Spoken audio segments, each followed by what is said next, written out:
7 de la mañana con 5 minutos, es momento de irnos con una entrevista importante. Vamos a dialogar con Valquiria Lira, ella es abogada, y vamos a hablar acerca de esta sentencia, 30 años de cárcel, a un exalcalde y un exconcejal culpables de asesinar en 2012 a la concejala Juana Quispe. Doctora, ¿cómo está? Buenos días, gracias por aceptar esta entrevista del Sistema LTP. Yo recuerdo cuando se conoció de esta información,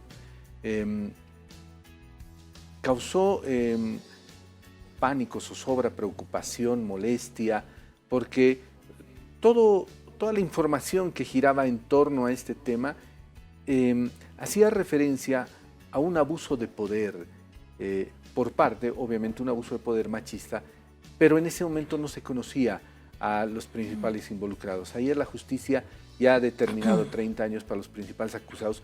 ¿Cómo se llega a dar con estos culpables? Cuéntenos algunos datos, doctora. Bueno, primero un saludo a usted y a su audiencia. Gracias por la entrevista, RTP.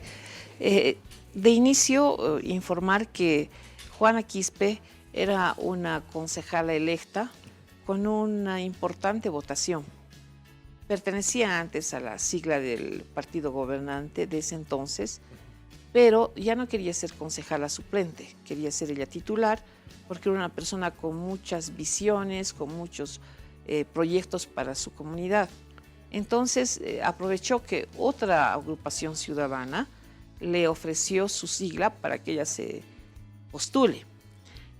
A partir de eso, ella anunció que iba a generar proyectos y fiscalizar, pero eso generó una especie de antagonismo, resentimiento con el jefe político del municipio, que era Félix Huanca, y enseguida el señor Pastor Cutile, que era presidente del Consejo Municipal, y para ello también usaron a la señora Basilia Ramos, que era secretaria.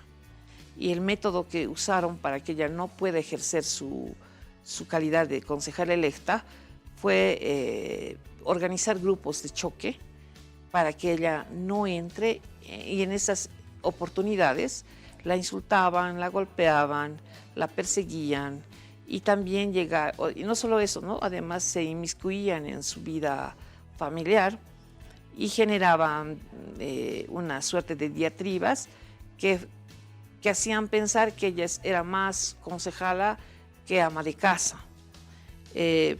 También le echaron cemento en los ojos, la pegaban con látigo. Ella se vio obligada a interponer un recurso de amparo para que la dejen ejercitar su calidad de concejala electa. Ganó. En esa audiencia también fueron los ponchos rojos para evitar que el amparo salga a su favor, pero la Corte Electoral, el Tribunal Electoral, ya dieron informes y salió ganadora en ese amparo con sus abogados. Pero ese amparo, que fue interpuesto el año 2010, no fue obedecido hasta el año 2011. Todo este tipo de persecuciones perduró hasta el 2011. Entonces ella se vio obligada a interponer un proceso por desobediencia a órdenes constitucionales, que llegó a tener una acusación. Pero en todo ese camino ella se quejaba a las distintas autoridades y además señalaba: me amenazan de muerte. Todo el tiempo era ella hostigada. ¿Ella no dejó el municipio nunca? No, se quejaba. Y finalmente hubo ya habiendo una acusación, había el antecedente de que al principio quisieron obligarla a renunciar y nombraron un suplente. El alcalde Félix Huanca le dijo que si ella quería ejercitar su curul, tenía que darle su celular, tenía que además dar en garantía sus bienes y garantizar con su familia cómo iba a ser su trabajo. Tremendo abuso. Sí. Y bueno, cuando uno los ve ya en grupo, realmente son personas sin control, ¿no? Pero lo peor es que a ellos los motivaba el odio político y de género. Por eso es que este caso es considerado emblemático, porque ella se va quejando y todas las agresiones que sufre, morales, sociales, físicas, en sus derechos políticos, eran en razón de odio de género y de odio político. Y como ya no había más que hacer, intentan hacer una conciliación. Ella como es natural, con sus abogados, señala que antes de lograr una conciliación tienen que devolverle todo lo que ha gastado en los procesos y además daños y perjuicios. Entonces es Pastor Cutile que se enoja, no llegan a nada. La audiencia conclusiva de la primera etapa era el día 14 de marzo del 2012 y de pronto, como ella ya con tanta presión empieza a ejercer su curul los primeros días de enero, muy pocas sesiones, la invitan, le hacen una emboscada, como dice el tipo penal del asesinato. La invitan a que marchen juntos en una marcha que fue conocida como la Marcha de la Cullico, marcha en apoyo a los hermanos Peñasco. Inicia su caminata con Félix Huanca. Pastor Cutile y Basilia Ramos habían hablado con ella días antes, había fracasado, la habían amenazado de muerte antes, y va bajando hasta la Plaza Isabel la Católica, suben todos con ella, menos Félix Huanca, ¿no?, a un minibús, y al día siguiente su cuerpo aparece sin vida en el río Orcojahuira, en Villa San Antonio, en la avenida Castrillo. Había sido asfixiada con un lazo de manera extrínseca. El médico forense dice que estaba en un lugar aparentemente de confianza, pero también denota que había hematomas en su mano, un golpe en su cabeza. Y le dice a su sobrino, antes de morir por teléfono: estoy en una reunión, no te preocupes, mañana nos vemos. Y a partir de las 18:30 no contesta más los teléfonos. Entonces nosotros, con todos esos antecedentes de persecución política y abuso de poder, hemos continuado con las investigaciones y han declarado muchísimos testigos de todo lo que le estoy contando, ¿no? La abogada, y viene a ser importante la declaración de un testigo, que es don Isidro Poma, que informa a las autoridades que Félix Huanca le había dicho en confidencia que él había contratado sicarios para matar a Juana Quispe, como ya lo habían anunciado todos, ¿no?, antes, todos ellos, por presión de su entorno político. Y su entorno político era Pastor Cutile, Basilia Ramos. Y eso motiva para que nosotros iniciemos ya la sindicación formal por delito de asesinato, por motivos fútiles y bajos, que serían los políticos, con alevosía, porque le hicieron una emboscada, y para asegurar un delito, porque ella es asesinada el 13 y el 14 era una audiencia conclusiva. Y el 29 de marzo, Pastor Cutile y Basilia Ramos presentan un memorial al juzgado señalando que la causa se tiene que cerrar, se tiene que extinguir, porque Juana Quispe había muerto. Ahora, doctora, ¿se conoce quiénes han sido quienes han terminado con la vida de Juana Quispe? Bueno, a este punto le quiero señalar que el proceso ha contado con el apoyo de muchas mujeres, personalidades como la señora Mary Marca, Griselda Sillerico, la Defensoría del Pueblo de ese entonces y actualmente también, Elizabeth Reyes, Marcela Rebollo. Y ¿por qué? Porque había quejas de que el Ministerio Público no estaba organizando bien las investigaciones. Entonces interpelaron al fiscal de esa época, al fiscal general de esa época. 2 veces lo interpelaron y le dieron las instrucciones de que tenía que investigar lo que usted me está preguntando. Se recabaron los teléfonos, se hizo el mapeo de las señales, pero nunca se pudo lograr, pese a que presentamos varios escritos y llegamos hasta la interpelación, porque este grupo es poderoso, era poderoso y sigue, ¿no? Era poderoso. Se imagina, mujeres tan notables por la lucha de los derechos de la mujer, que pedían una cosa transparente, correcta, y el fiscal nunca nos oyó. Bueno, definitivamente el obrar de la Fiscalía es una vergüenza, porque no responde en estos casos importantes en los que se tiene que aclarar. Finalmente, ¿cuál ha sido el camino que han tenido que tomar, doctor? Bueno, en los delitos se cometen como autores materiales, como autores intelectuales, y en base a las declaraciones que hemos recabado, de don Isidro Poma, Ángela Burgúa, y el autor intelectual de una muerte tiene ciertas características. Las preguntas son, ¿el asesino conocía a la víctima? Sí, la conocían ellos, ¿no? ¿Tenían problemas con la víctima? Sí. ¿Agredían a la víctima? Sí. ¿Organizaban grupos para amedrentarla? Sí. ¿La amenazaron de muerte? Sí.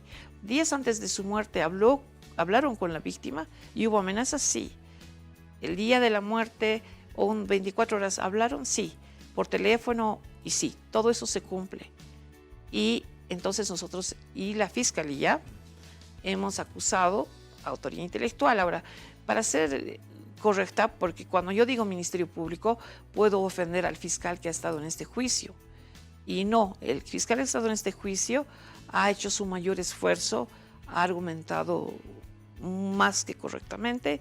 El Tribunal Cuarto de Sentencia ha actuado probamente, es decir, en un año se ha llevado el proceso, en un año de juicio se ha llevado el proceso y contamos con sentencia, que duró 11 años. La investigación, porque pedíamos algo, no nos daban. Luego rechazaron la denuncia. Tuvimos que apelar o impugnar. Luego sobreseyeron, les dijeron no hay pruebas contra estos señores, entonces tuvimos que apelar. Luego hicieron imputaciones que estaban con algunos defectos, anularon las imputaciones. Entonces, y los fiscales, la comisión de fiscales, en alguna oportunidad le dijeron a mis clientes y a mí también que no era culpa de ellos porque había mucha presión política. Y bueno, lo que yo les demuestro, ¿no? Las interpelaciones que se ha hecho al fiscal de ese entonces, por personalidades de la lucha por los derechos de la mujer, por ejemplo, Marianela Paco, Elizabeth Reyes, Marcela Rebollo, Sonia Brito, pero no importaba, ¿no? El poder político, y ahora actualmente el hermano de Félix Huanca es alcalde de Ancoraimes. Tremendo.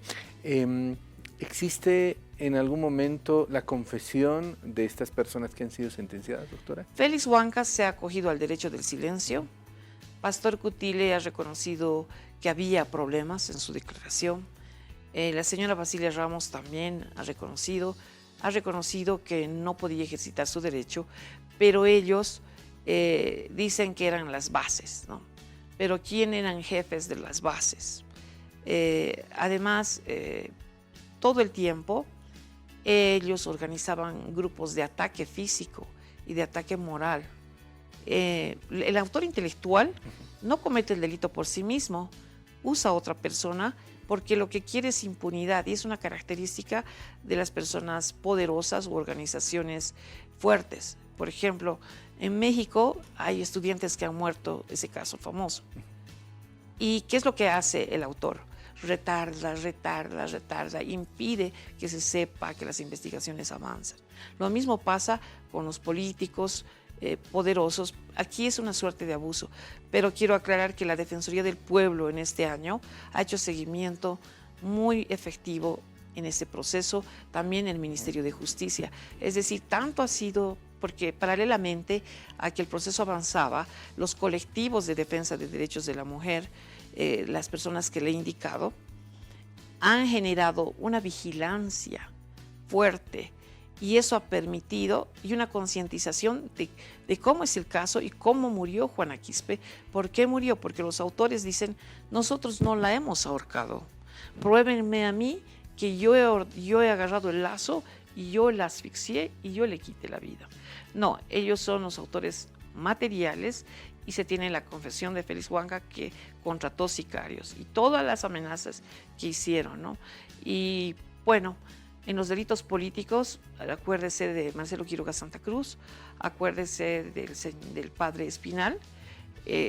Los autores intelectuales poderosos siempre dicen, yo no estaba ahí, ¿no? Otros fueron, sí, otros los autores materiales. Ahora, doctora, ¿no se puede considerar otra instancia para procesar también al fiscal de ese entonces, al fiscal general de ese entonces? Porque yo particularmente, si usted me pregunta, yo siento que ellos son cómplices. Bueno, ellos, la provincia Humasuyos y el Altiplano es un centro de votación importante en La Paz. Entonces, a ese tiempo, estoy hablando del año 2013, 14 adelante, el tema era autoritario. Por eso es que no podían haber, los suplentes no podían atreverse a querer ser titulares. A este tiempo, en esta gestión gubernamental, todo ha cambiado. Ha habido digamos, hemos logrado todos conjuntamente que el Estado boliviano sea responsable y que el órgano judicial no genere impunidad. En cuanto a las anteriores autoridades, las víctimas no tienen recursos para hacer litigios. Este litigio es un litigio que en mi equipo ha apoyado y apoya solidariamente. No tienen tiempo. Son agricultoras, son personas humildes, sencillas, del campo. pero tienen voluntad. Por eso hemos llegado a esta sentencia por fin.